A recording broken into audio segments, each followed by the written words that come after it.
അഊദു ബില്ലാഹി മിനശ് ശൈത്വാനിർ റജീം. ബിസ്മില്ലാഹിർ റഹ്മാനിർ റഹീം. അൽഹംദുലില്ലാഹി റബ്ബിൽ ആലമീൻ. വസ്സലാത്തു വസ്സലാമു അലാ റസൂലിഹിൽ അമീൻ വഅലാ ആലിഹി വസഹ്ബിഹി അജ്മഈൻ. ഏറ്റവും പ്രിയം നിറഞ്ഞ സഹോദരങ്ങളെ, രക്ഷിതാക്കളെ, അസ്സലാമു അലൈക്കും വറഹ്മത്തുള്ളാഹി വബറകാത്ത്. അള്ളാഹുവിൻ്റെ മഹത്തായ അനുഗ്രഹത്താൽ ഹിജ്റ വർഷം 1446 9-ാം മാസത്തിലേക്ക്, റമദാൻ മാസത്തിലേക്ക് നാം എത്തിച്ചേർന്നിരിക്കുകയാണ്. അള്ളാഹു സുബ്ഹാനഹു വ തആലയുടെ അനുഗ്രഹം നമ്മിൽ സദാ വർഷിക്കുമാറാവട്ടെ. കഴിഞ്ഞ റമദാന് നമ്മോടൊപ്പം ഉണ്ടായിരുന്ന പലരും ഇന്ന് ഇല്ല. അള്ളാഹുവിലേക്ക് അവർ യാത്രയായി. അള്ളാഹു സുബ്ഹാനഹു വ തആല അവർക്ക് മഗ്ഫിറത്തും മർഹമത്തും നൽകി അനുഗ്രഹിക്കുമാറാവട്ടെ. റമദാൻ വിശുദ്ധ ഖുർആൻ്റെ മാസമാണ്. ഖുർആൻ അവതരിപ്പിച്ച ഈ മാസത്തിൽ ഫമൻ ഷഹീദ മിൻകുമു ഷഹ്റ, ആര് സാക്ഷിയായോ അവർ നോമ്പെടുക്കണമെന്ന് അള്ളാഹു സുബ്ഹാനഹു വ തആല കൽപ്പിച്ചിട്ടുണ്ട്. ഷഹ്റു റമദാൻ അല്ലദി ഉൻസില ഫിഹിൽ ഖുർആൻ, ഖുർആൻ ഇറങ്ങിയ മാസമാണ് റമദാൻ. അതുകൊണ്ട് ഖുർആൻ ഇറക്കിത്തന്ന അള്ളാഹുവോടുള്ള നന്ദി എന്നോണം ഒരു മുഴുമാസക്കാലം നാം പട്ടിണി കിടക്കണം. ഖുർആൻ്റെ കൂടെ ഈ മാസത്തിൽ അധിക സമയം ചെലവഴിക്കണം. ഖുർആൻ്റെ അവതരണ വാർഷിക മാസമാണ് വിശുദ്ധ റമദാൻ. ഏതൊന്നിൻ്റെയും വാർഷികം, അത് സ്ഥാപനങ്ങളുടെ, ക്ലബ്ബുകളുടെ, എന്തിൻ്റേതാവട്ടെ, ആ വാർഷികത്തിന് സാധാരണ ആ സ്ഥാപനത്തിലോ ക്ലബിലോ ചെലവഴിക്കുന്ന സമയമല്ല ചെലവഴിക്കുക. കരുതുവെപ്പില്ലാത്ത സമയം കൂടുതൽ ചെലവഴിക്കും. അതിനാൽ ഖുർആൻ്റെ അവതരണ വാർഷിക മാസത്തിൽ കരുതുവെപ്പില്ലാത്ത സമയം ഖുർആൻ്റെ കൂടെ ചെലവഴിക്കണം. ഇമാം ബുഖാരി റഹിമഹുള്ള റിപ്പോർട്ട് ചെയ്യുന്നുണ്ട്, ഉസ്മാൻ റളിയല്ലാഹു അൻഹു പറഞ്ഞു, നബി സല്ലല്ലാഹു അലൈഹി വസല്ലം പറഞ്ഞിരിക്കുന്നു, ഇന്ന അഫ്ളലക്കും മൻ തഅല്ലമൽ ഖുർആന വഅല്ലമഹു, നിങ്ങളിൽ ഏറ്റവും ശ്രേഷ്ഠൻ തീർച്ചയായും ഖുർആൻ പഠിച്ചവനും പഠിപ്പിച്ചവനുമാണ്. ഏറ്റവും ശ്രേഷ്ഠനായ വിദ്യാർത്ഥി ആര് എന്ന ചോദ്യത്തിൻ്റെ ഉത്തരം ഖുർആൻ പഠിക്കുന്ന വിദ്യാർത്ഥി എന്നതാണ്. അതിശ്രേഷ്ഠനായ അധ്യാപകൻ ആര് എന്ന ചോദ്യത്തിൻ്റെ ഉത്തരം ഖുർആൻ പഠിപ്പിക്കുന്ന അധ്യാപകൻ എന്നതാണ്. ഏത് പ്രായത്തിലാണെങ്കിലും ഒന്നുകിൽ ഖുർആൻ പഠിക്കുന്നവർ അല്ലെങ്കിൽ പഠിപ്പിക്കുന്നവർ, ഇതിലേതെങ്കിലും ഒരു വിഭാഗത്തിൽ നാം എല്ലാം ഉണ്ടാവണം. എന്നിട്ട് അള്ളാഹുവിൻ്റെ പ്രവാചകൻ റസൂൽ കരീം സല്ലല്ലാഹു അലൈഹി വസല്ലം പറഞ്ഞ അഫ്ളലിൽ, ഏറ്റവും ശ്രേഷ്ഠന്മാരിൽ, ഖൈറിൽ, ഉത്തമന്മാരിൽ നാം ഉൾപ്പെടണം. അള്ളാഹുവിൻ്റെ അനുഗ്രഹത്താൽ ഈ റമദാൻ മാസത്തിൽ നാം സൂറത്തുൽ ജാസിയ പ്രത്യേകം പഠിക്കുകയാണ്. അള്ളാഹു സുബ്ഹാനഹു വ തആല ഈ സംരംഭത്തെ എല്ലാ അർത്ഥത്തിലും വിജയിപ്പിക്കുമാറാവട്ടെ. ഈ ഉദ്യമത്തെ ഫലപ്രദമായി നിർവഹിക്കാൻ അവതാരകനെയും വിശുദ്ധ ഖുർആനോട് എല്ലാ അർത്ഥത്തിലും ചേർന്ന് നിന്ന് അത് ജീവിതത്തിൽ പകർത്താനും അത് പ്രചരിപ്പിക്കാനും ഖുർആൻ അനുസരിച്ച ഒരു ജീവിതം ഉൾക്കൊള്ളാനും അള്ളാഹു സുബ്ഹാനഹു വ തആല നമ്മെ എല്ലാവരെയും സഹായിക്കുമാറാവട്ടെ.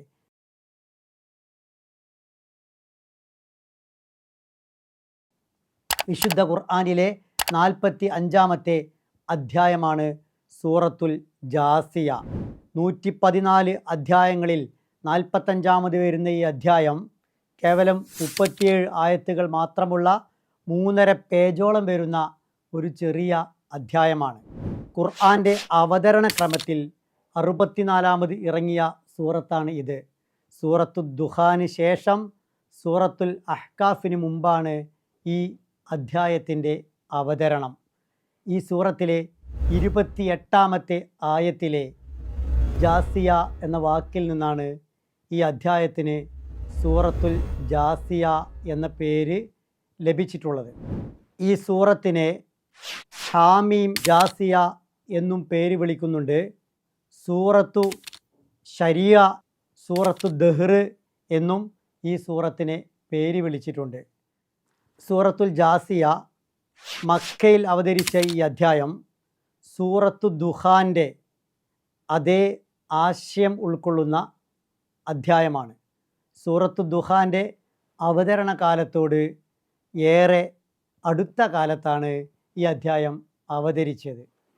ഈ രണ്ട് സൂറത്തുകളുടെയും ഉള്ളടക്കങ്ങൾ ഏറെ സാമ്യം പുലർത്തുന്ന ഉള്ളടക്കങ്ങളാണ്.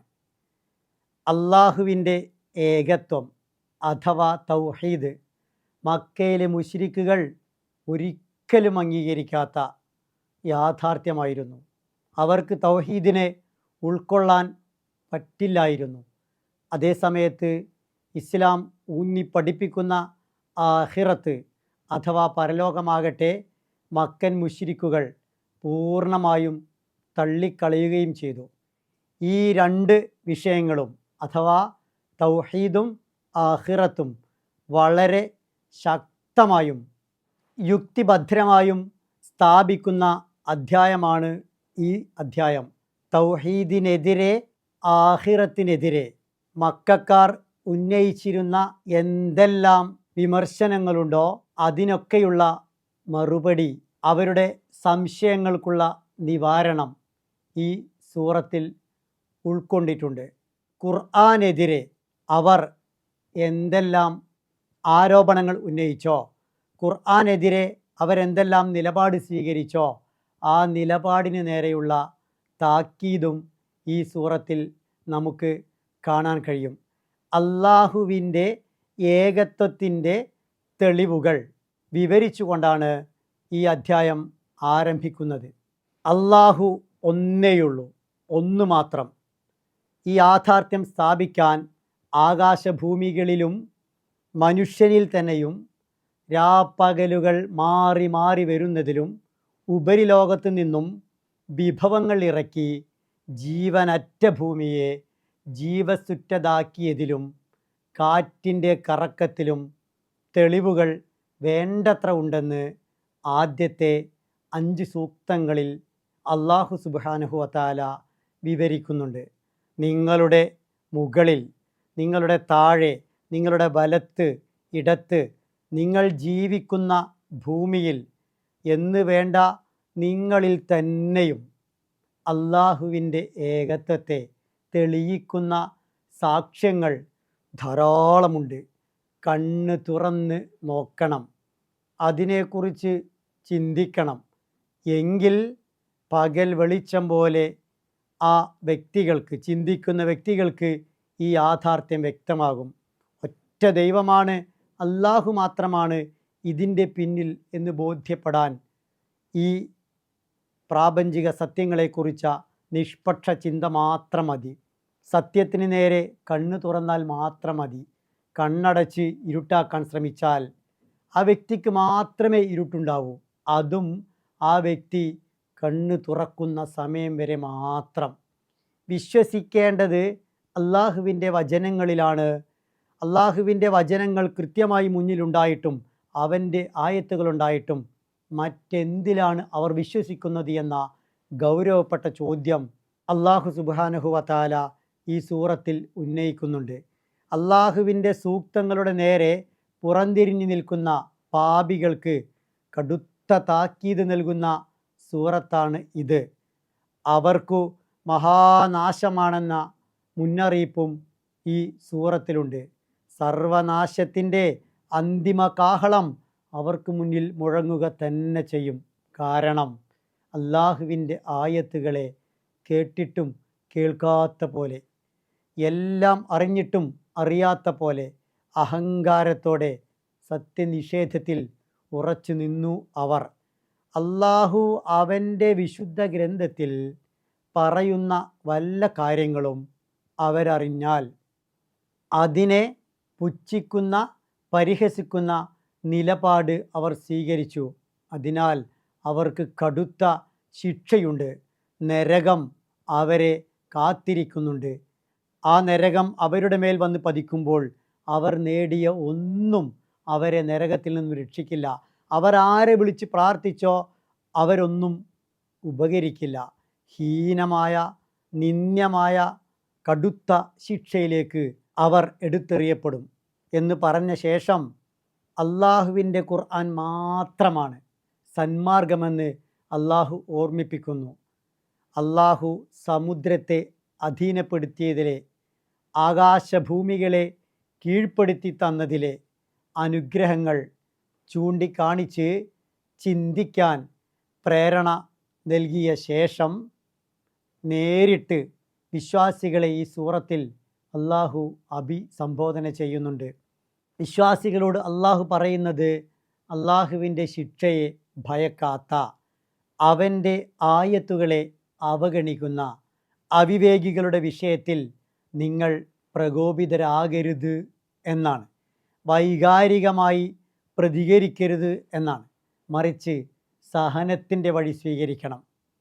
ദൈവധിക്കാരികളുടെ ഭാഗത്ത് നിന്ന് ഏത് തരത്തിലുള്ള പ്രകോപന പ്രവർത്തനങ്ങൾ ഉണ്ടായാലും ധൈര്യവും സ്ഥൈര്യവും ക്ഷമയും സഹനവും നിങ്ങൾ മുറുകെ പിടിക്കണം എന്നും ഈ സൂറത്ത് വിശ്വാസികളോട് ആഹ്വാനം ചെയ്യുന്നുണ്ട്.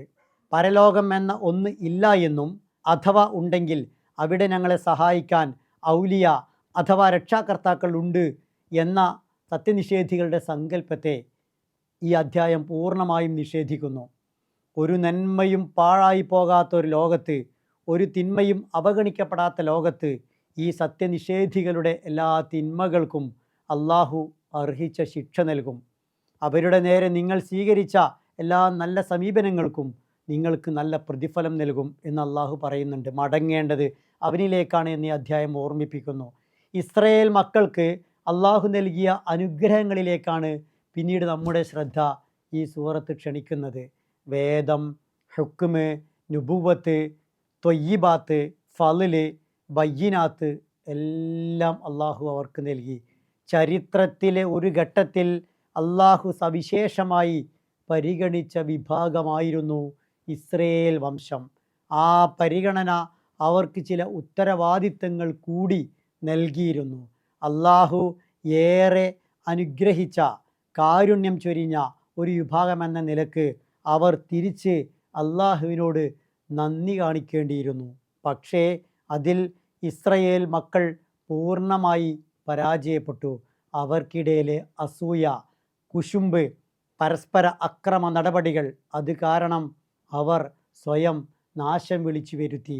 അവരുടെ സ്വഭാവത്തെ നിങ്ങൾ അനുകരിക്കരുത് എന്ന് കൃത്യമായി ഈ അധ്യായം പഠിപ്പിക്കുന്നുണ്ട്. ദീൻ വെടിഞ്ഞ് സന്മാർഗത്തിൽ നിന്ന് ഒഴിഞ്ഞു മാറി പകയും പോരും ഉള്ളിൽ നിറച്ചതുകൊണ്ടാണ് ഇസ്രയേലികൾ ഭിന്നിച്ചത്. അവരുടെ കാര്യത്തിൽ അള്ളാഹുവിൻ്റെ വിധി വരാൻ പോകുന്നുണ്ട് എന്ന് ഈ അധ്യായം പറയുന്നു. അള്ളാഹുവിൻ്റെ പ്രവാചകന് നൽകിയ ശരീഅത്തിനെ അഥവാ രാജപാതയെക്കുറിച്ചാണ് പിന്നീട് ഈ സൂറത്തിൽ പരാമർശിക്കുന്നത്. ഇസ്രായേൽ മക്കൾക്ക് നൽകിയതുപോലെ നിങ്ങൾക്കും അള്ളാഹു നൽകി അവൻ്റെ ദീനിനെ. അവർ പകയാൽ, അസൂയയാൽ ഏതൊരു രാജപാതയെ അവഗണിച്ചോ നിങ്ങൾ അതേ നിലപാട് ആവർത്തിക്കരുത്. മറിച്ച് നിങ്ങൾ ശരീഅത്തിനെ പിൻപറ്റണം.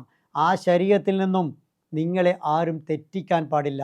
മുഴുവൻ മനുഷ്യർക്കുമുള്ള വെളിച്ചമാണ് ഈ ദീൻ. റബ്ബിൻ്റെ കാരുണ്യമാണ് ഈ ദീൻ. ഈ ദീനിൻ്റെ അടിസ്ഥാന ഗ്രന്ഥമായ ഖുർആനിൽ ഉറച്ച വിശ്വാസം വേണം. സന്മാർഗത്തിൻ്റെ വെളിച്ചത്തെ പിൻപറ്റിയവർ, വിശ്വാസത്തിൻ്റെ വഴിയിൽ പ്രവേശിച്ചവർ, അങ്ങനെ ഒരു കൂട്ടരുണ്ടാകും. മറ്റൊരു കൂട്ടർ തിന്മകളിൽ ആണ്ടുപൂണ്ടു പോയവരാണ്. ഈ രണ്ട് വിഭാഗത്തിൻ്റെയും ജീവിത മരണങ്ങൾ, ജനി മൃതികൾ, അന്ത്യഫലങ്ങൾ ഒരുപോലെ ആവുകയില്ല. സ്വന്തം കർമ്മങ്ങൾ എவ்விധമാണോ അவ்விധം സമ്പൂർണ്ണ പ്രതിഫലം ലഭിക്കുന്ന ഒരു ലോകം വരാനുണ്ട് എന്ന് ഈ അധ്യായം ഉറപ്പിച്ചു പറയുന്നുണ്ട്.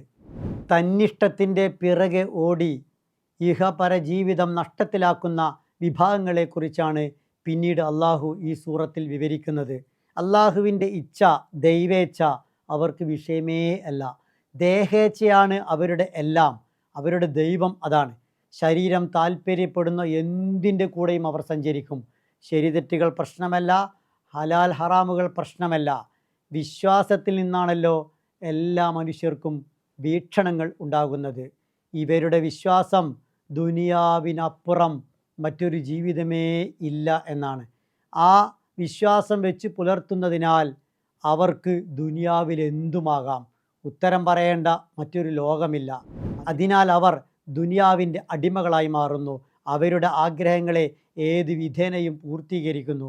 കാരണം ഇതിനെവിടെയും ഉത്തരം ബോധിപ്പിക്കേണ്ടതില്ലല്ലോ.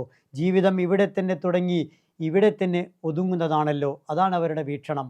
മരണശേഷം കണക്ക് പറയേണ്ട ഒരു ലോകമുണ്ട് എന്നവരോട് പറഞ്ഞാൽ അവർ പറയും, നേരത്തെ കുറേ ആളുകൾ മരിച്ചു പോയിട്ടുണ്ട്, അവരെ കൊണ്ടുവരൂ, എന്നിട്ട് നിങ്ങളത് തെളിയിക്കൂ എന്ന്.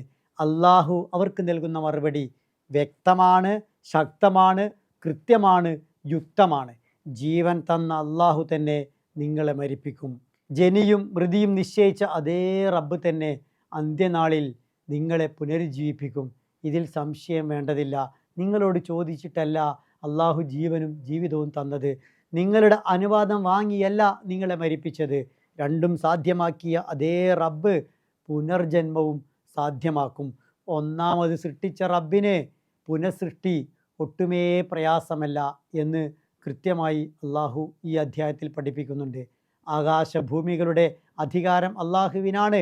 അധികാരമുള്ള റബ്ബ് നിങ്ങൾക്ക് ഭൂമിയിൽ ജീവിതം നിശ്ചയിച്ചു.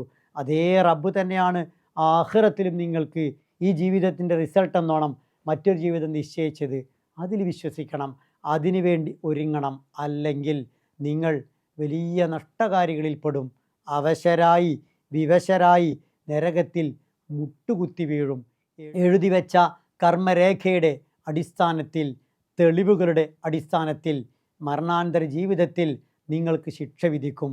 നിങ്ങളിലെ ദുഷ്ടന്മാർ അതിഭീകരമായ ശിക്ഷയിലേക്ക് എത്തുമ്പോൾ നിങ്ങളിലെ നല്ലവർ, ശിഷ്ടന്മാർ, അവർ രക്ഷയിലേക്കും എത്തും. അള്ളാഹുവെ മറന്ന് പരലോകത്തെ മറന്ന് ജീവിച്ച ആളുകളുണ്ടല്ലോ, അവരെ അള്ളാഹു മറക്കും. ദുനിയാവ് മാത്രം ലക്ഷ്യമാക്കി ജീവിച്ചവർ ഒരിക്കലും കയറാൻ പറ്റാത്ത വിധം ശിക്ഷയുടെ പടുകുഴിയിൽ പതിക്കും എന്ന് ഈ അധ്യായം പറയുന്നുണ്ട്. ഈ അധ്യായം അള്ളാഹു അവസാനിപ്പിക്കുന്നത് അള്ളാഹുവിനാണ് സർവസ്തുതിയും എന്ന് പറഞ്ഞുകൊണ്ടാണ്. അവൻ എല്ലാറ്റിൻ്റെയും റബ്ബാണ് എന്ന് പറഞ്ഞുകൊണ്ടാണ്. അവനാണ് ആകാശഭൂമികളിൽ കിബിരിയാവ് അഥവാ മഹത്വം എന്ന് ഉറക്കെ പ്രഖ്യാപിച്ചുകൊണ്ടാണ്. അവൻ്റെ അജയ്യതയെ, അവൻ്റെ യുക്തിയെ വളരെ ശക്തമായി പഠിപ്പിച്ചുകൊണ്ടാണ്. അതിനാൽ ഇസ്ലാമിൻ്റെ അടിസ്ഥാന സന്ദേശങ്ങളായ തൗഹീദിനെയും ആഖിറത്തിനെയും എല്ലാം പഠിപ്പിക്കുന്ന ഈ അധ്യായത്തെ ഏറ്റവും മനോഹരമായി പഠിക്കാൻ അള്ളാഹു സുബ്ഹാനഹു വ തആലയുടെ അടുക്കൽ, പടച്ചവനെ നിൻ്റെ വേദഗ്രന്ഥത്തോട് ഞങ്ങൾ നീതി പാലിച്ചിട്ടുണ്ട് എന്ന് അഭിമാനത്തോടെ പറയാൻ പറ്റിയ വിധം പഠിക്കാൻ നമുക്ക് സാധ്യമാകണം. ഖുർആൻ്റെ ആഴങ്ങളിലേക്ക് നമ്മൾ ഇറങ്ങിച്ചെല്ലണം. അങ്ങനെ ഈ അധ്യായം, അതിൽ പറയുന്ന ആശയങ്ങൾ നമ്മുടെ ജീവിതത്തിൽ പകർത്തണം, പ്രചരിപ്പിക്കണം. അങ്ങനെ അള്ളാഹുവിൻ്റെ കോടതിയിൽ നാളെ ഖുർആൻ അനുകൂലമായി സാക്ഷി പറഞ്ഞ് സ്വർഗത്തിലെത്തുന്ന മഹാസൗഭാഗ്യവാന്മാരിൽ നമ്മൾ ഉൾപ്പെടണം. അള്ളാഹു സുബ്ഹാനഹു വ തആല അതിന് നമ്മെ അനുഗ്രഹിക്കുമാറാവട്ടെ. പരസ്പരം പ്രാർത്ഥിക്കുക. വാഖിറു ദഅ്വാനാ അനിൽ ഹംദുലില്ലാഹി റബ്ബിൽ ആലമീൻ. അസ്സലാമു അലൈക്കും വറഹ്മത്തുള്ളാഹി വബറകാതുഹു.